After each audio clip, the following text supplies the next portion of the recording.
Bonjour et bienvenue dans une nouvelle émission de l'espace entre nous. De l'espace, il va encore en être question puisque là, on va y être en plein.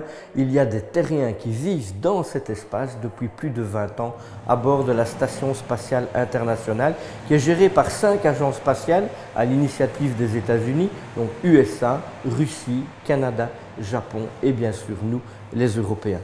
Alors il y a des astronautes qui restent pour des courtes périodes, c'était vraiment au début, une dizaine de jours, le temps d'assembler la station évidemment, et puis les missions sont faites de plus en plus longues, allant de 6 mois jusqu'à 1 an, même plus d'1 an. Et donc, qu'est-ce qu'on fait dans l'espace? Comment y vit-on? Eh bien, on y fait de la science évidemment, des tas de domaines scientifiques sont étudiés.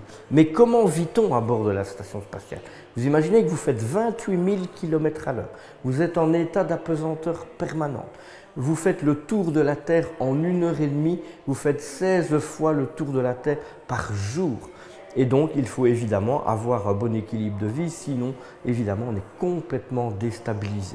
Vous êtes à 400 km d'altitude, 28 000 km/h en état d'apesanteur, et donc, on va se caler sur l'heure de Greenwich. Donc, on est à bord de la station 2 heures ici, en Europe, en Belgique et en France, 2 heures plus tôt qu'à bord de la Station spatiale internationale. L'équipage a la particularité d'aller dormir en même temps. Donc chaque astronaute a sa petite cabine. À l'époque des navettes spatiales, on tournait 24 heures sur 24, il fallait rentabiliser les quelques jours seulement qu'on passait dans l'espace. Maintenant on y est pour 6 mois, donc on a le temps. Les astronautes vont dormir en même temps, chacun sa cabine, ils se réveillent comme tout le monde vers 6-7 heures du matin, on fait sa petite toilette, on prend son petit déjeuner et on commence par un briefing. Le commandant de bord va diriger un briefing pour organiser la journée. L'équipage se connecte avec les différents centres de contrôle à Moscou, à Houston, en Europe, au Japon, au Canada, etc. Et on organise la journée. Le Canadien va travailler avec les Américains en général, l'Américain va travailler dans le module américain, l'Européen va travailler dans le module européen qu'on appelle Columbus, etc. Parfois, les astronautes ne se voient pas de la journée, absolument. À midi, ils vont picorer quand ils ont faim dans la cuisine, et puis le soir, bien sûr, ils organisent un dîner tous ensemble. C'est bien pour le moral, évidemment. Et puis le soir, c'est la détente et on va dormir, comme tout le monde, à 10-11 heures du soir. En étant en apesanteur pendant 6 mois dans l'espace, évidemment, ça provoque des modifications du corps humain. 6 mois, vous vous rendez compte, vous ne portez plus les choses, vous ne vous couchez plus, vous ne marchez plus.